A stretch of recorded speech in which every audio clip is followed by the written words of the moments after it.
And becomes very important in the surrendering process. Because it requires some sacrifice. It requires a change in our normal, humdrum, material life to all of a sudden become spiritually responsible. I was at Santa Fe Community College, and I was talking to one boy, explaining to him about the importance of human life and how we can't just keep on going and think that we're going to become spiritually realized by just doing the same thing, following our senses around and doing whatever. And he said, you mean you have to sacrifice something? He actually came up with that word. And I went, wow, now you're getting it, you know?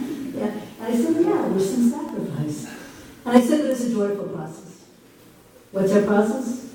We have to change our hearing. First of all, change our hearing. What are we hearing? We're hearing the holy name. That is Krishna. We're hearing the instructions of the spiritual master. And that enlivens us to do more and more, to actually surrender. So this sacrifice is joyful. Krishna says in Bhagavad Gita, be thou happy by the sacrifice. It'll bestow all kinds of wonderful things upon you. And that's why we're all still here after 20, 30, 40 years. Because it's a joyful process. It does bestow some happiness on you. Because pleasing Krishna means you're going to be pleased. Very deep inside.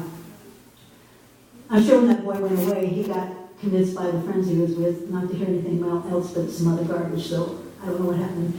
But we also have to be very careful that we hear this philosophy and then we get convinced somehow or other. We talk ourselves out of surrendering fully this lifetime. Somehow or other we delay it, or we say later, or something like that. But there's so many opportunities to surrender at every moment. And we become happier and happier when we do that. So the strength will come by taking that responsibility of becoming a disciple and hearing properly and doing the proper things which will please Krishna. Just think of the responsibility Srila Prabhupada took at my age, 65. He took up the responsibility of saving the world. That was his plan, getting on that boat, to save the entire world.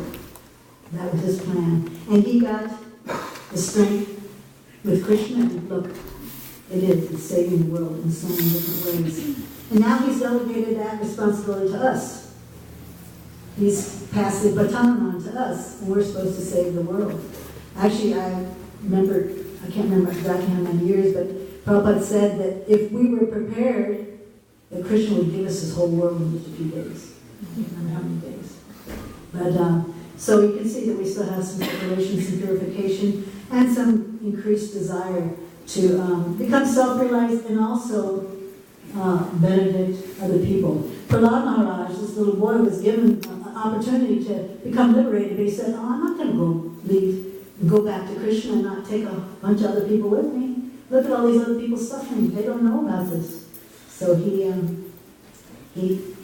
kept on preaching.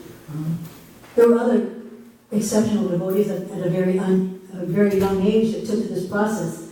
There was one great personality. He was born in a wonderful family of very exalted personalities.